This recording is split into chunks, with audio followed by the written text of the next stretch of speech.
It's multiplayer on the Vive. It's got to be Hover Junkers.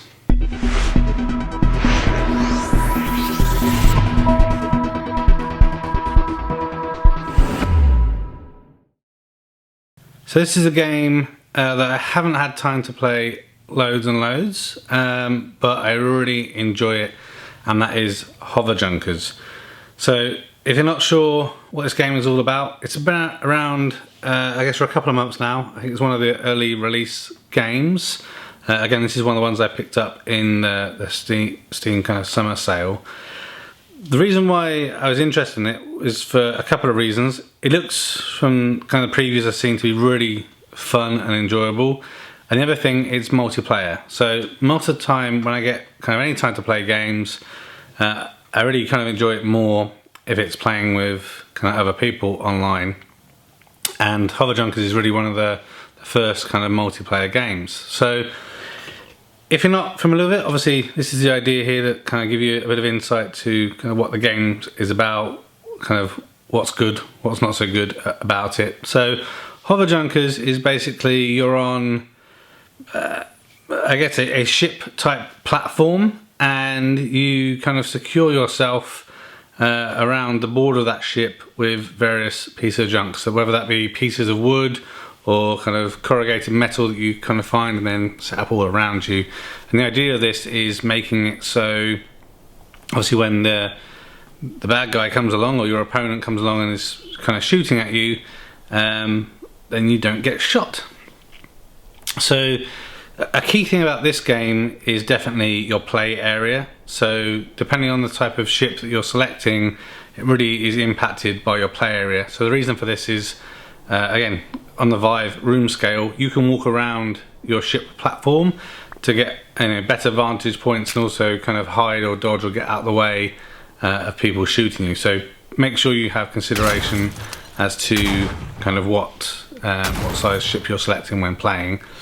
Another thing I like about this game, similar to Pool Nation VR, is when you kind of are in the little multiplayer lobby, you get a representation of what the people you're going to play with not look like, but they exist. So you can see their hands and like a helmet. So you have some awareness of presence. So whilst you're in that lobby, you're selecting what ship it is and everything, and off you go. So one thing I guess always tricky in VR is movement. So how do you kind of move around the gaming area? So in this case, the map level. So the way you do this is you're using your controller on kind of a center kind of console at the front of the ship. So you kind of activate it, it pops up, and you kind of gesture forwards, backwards, left and right. So it's relatively intuitive. The first couple of times I played it, it kind of takes your brain a little bit of time to kind of get used to it. And I think the one thing I noticed is, depending where I was looking, you can sometimes feel a little bit of motion sickness, but in general I didn't really suffer anything. There's just an odd couple of times where kind of, I guess maybe things went a little bit jittery, and it felt a bit kind of bleh. But in general, no problems with the game at all. You can really move around the game really quickly. It takes you a bit of time to get used to kind of disengaging, or I guess at least getting your brain disengaged from whether you're moving versus trying to shoot, or doing both at the same time and changing weapons and reloading and all that sort of thing.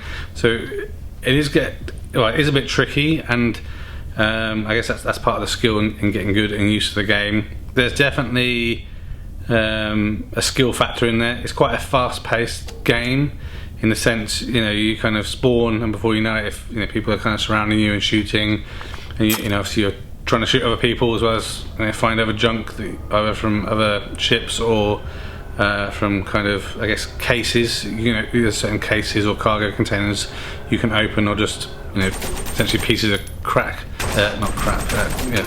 crappy stuff all around the place that you can kind of pick up. Kind of use like a tractor beam to pull it in, and then you slot it into the different slots available around your ship to protect yourself. Depending on your play style, it can be quite a physical game. So I found myself kind of moving around a lot to dodge bullets or get a different position or lay down and kind of shoot underneath. a piece of wood or framing to try and get the upper hand on the opponent and shoot them. So it's definitely good fun. One thing I haven't tried yet is it seems that you can kind of do multiplayer on the ship. So you can have two people on the one ship. One person can be predominantly responsible for driving, I guess, whilst the other person is shooting, and vice versa.